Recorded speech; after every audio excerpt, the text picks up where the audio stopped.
පින සාදු සාදු කියා පින්වතුනි අනුමෝදන් වෙන්න. ඔබත් මේ මහා පින්කමේ කොටස්කරුවන් වෙන්න.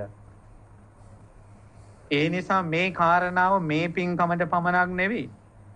ඔබගේ ජීවිතය තුල කරන සෑම පින්කමකදීම සමහර වෙලාවට මේ බලන්න ඔබගේ ඥාතියෙක් අසල්වැසියෙක් කියනවා ඔන්න දැන් මේ දවස්වල මිහින්තලේ මිහිඳු සෑය හදනවා අපි ගියා ඒකට ශ්‍රම දාන කරන්න. දීඝවාපී සෑය මේ දවස්වල හදනවා අපි ගියා ඒකේ ශ්‍රම දාන කරන්න කියලා. ඒකට අල්ලපු ගෙදර කට්ටිය කල්පනා කරනවා ඔන්න හොරෙන් ගිහිල්ලා අපිට කිව්වේ නැහැ. අපිට කිව්වා නම් අපිත් එනවානේ. මොකද්ද දැන් මේ කතාවෙන් මෙයාට අහිමි වුනේ? මොකද්ද අහිමි වුනේ?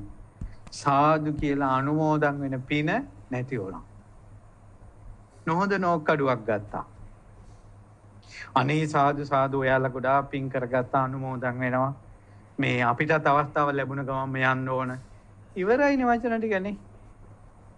ඊළඟට දානයක් දෙ ඔයාලා ගියා අපිට කිව්වේ නෑ ඔයාලා.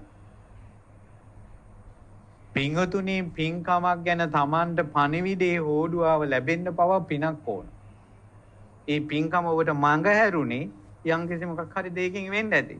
නමුත් ඒ පින්කම මඟ හැරුණට සාදු කියලා අනුමෝදන් වෙන එක නැති කරගන්න එපා. පිනක් අනුමෝදන් වෙන්න හිතේ තියෙන ලොකු සද්ධාාවක්.